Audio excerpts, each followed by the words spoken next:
FIA पारां गुर्दा transplant project जो गंबड़ वारो है उन जी जांच शुरू करे छॾी आहे।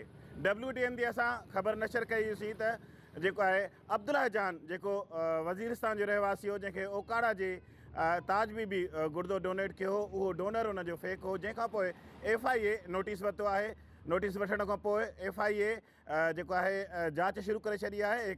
FIA जे ज़रिए जो चवणु आहे त सखर निसार अहमद सावंत खे जांच ऑफिसर मुक़ररु कयो वियो आहे।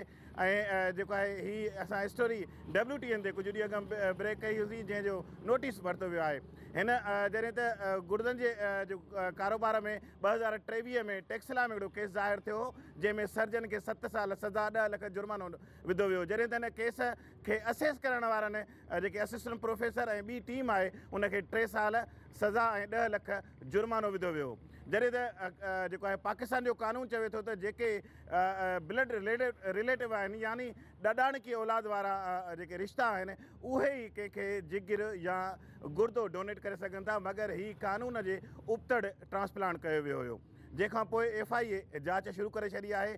जेकॾहिं जांच में डॉक्टर सर्जन या असेस कंदड़ या ॿियो अमलो ॾोही साबित थिए थो त उन्हनि खे वधि खां वधि 10 साल सज़ा ऐं 15 लख जुर्माने सां गॾु लाइसेंस मुअतल थी सघे थो।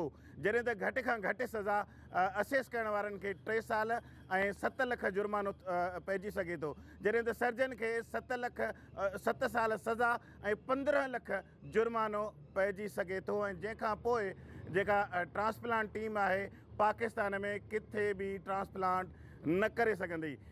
FIA ज़रिए जो चवणु आहे त ही जेका जांच आहे उहा सखर जो जेको असिस्टेंट डायरेक्टर आहे निसार अहमद सावंत, उन हवाले कई वई आहे।